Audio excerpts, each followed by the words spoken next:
La musique, c'est ma première source d'inspiration. Elle m'est indispensable pour écrire. Je peux être dans une situation où je vais être bloquée sur une scène. Et je sais qu'en général, si je suis bloquée sur une scène, c'est parce que je n'ai pas la bonne musique, celle qui va me parler et celle qui va me permettre de ressentir ce que ressentent les personnages. Donc, je me construis en général toute la bande originale du livre avant de me lancer dans l'écriture. Je peux être en train d'écrire une scène et en ayant en permanence, en boucle, le morceau dans mes oreilles, je vais accélérer mon écriture. Donc Iris a une vie où elle s'ennuie au moment où on la rencontre. Elle est mariée depuis un certain nombre d'années, donc effectivement elle a 31 ans.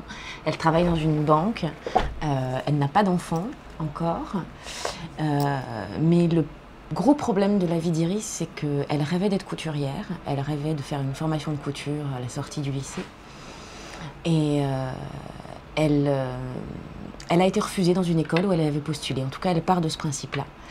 Et au moment où on la rencontre, une révélation va la frapper de plein fouet, puisqu'elle va découvrir que ses parents avaient caché, avaient subtilisé la lettre qui lui donnait une réponse favorable pour accéder à cette école de couture. Donc elle se rend compte à ce moment-là que une partie de sa vie, en tout cas, est construite sur un mensonge. Et elle se dit qu'elle aurait pu faire beaucoup mieux que ce qu'elle a à l'heure actuelle.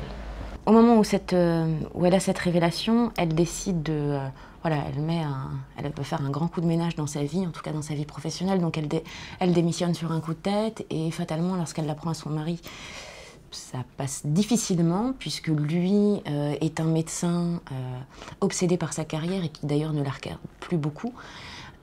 Mais en tout cas, elle, lorsqu'elle décide de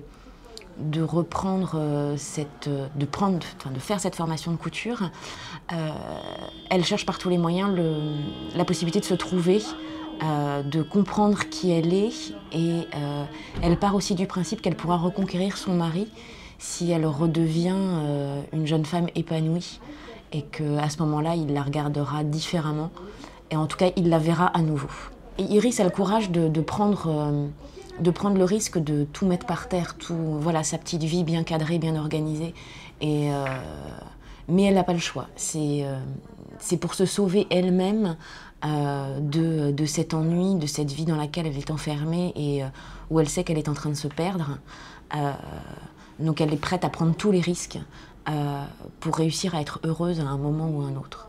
Je me pose beaucoup de questions, effectivement, sur qui on est au fond de nous-mêmes, qu'est-ce qu'on peut mettre en place pour se trouver. Si je me place avec un personnage féminin, c'est parce que je pense que les femmes se posent beaucoup de questions et il y a un moment ou un autre où on a besoin de se recentrer sur soi et de savoir qui on est et de s'accorder des moments à soi. Elle va rencontrer un homme qui, le premier aspect est un aspect de séducteur basique, et finalement cet aspect de charmeur et de séduction, lui, ça lui permet de cacher toutes les questions qui portent en lui et des blessures. Oui, il ne sait pas qui il est, et c'est cette rencontre-là aussi qui fait que l'un et l'autre se posent des questions sur qui ils sont et qu'est-ce qu'ils veulent pour leur avenir. Je suis partie du principe et du constat que tous, hommes comme femmes, on s'est posé la question un jour ou l'autre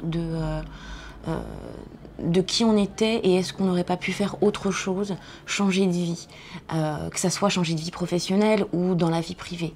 Et finalement, elle, Iris, à partir du moment où elle comprend qu'elle aurait pu faire autre chose, qu'elle aurait dû faire autre chose, elle met un grand coup de pied dans sa vie et rien ne l'arrête. Elle prend tous les risques, et je pense que chacun d'entre nous, quand on est porté par une envie et un désir de changement, on est prêt à prendre tous les risques sans mesurer forcément la portée des conséquences qui peuvent en découler. Mais du coup, elle, ça l'amène, cette prise de risque, ça l'amène à des rencontres qui vont bouleverser sa vie, que ce soit professionnelle, personnelle, qui vont remettre en cause les choix qu'elle a faits plus jeune, quand elle s'est mariée avec son mari, la vie qu'elle a avec ses parents, dans sa ville, etc. C'est finalement le fait de prendre le risque de changer de vie, lui montre qu'il y a une autre vie ailleurs, qui peut être totalement différente de la sienne. Et voilà jusqu'à quel point elle ne va pas se perdre, mais est-ce qu'en ne se perdant pas, c'est pas elle-même qu'elle va trouver. Et je pense que ce que fait Iris, ça s'appelle grandir.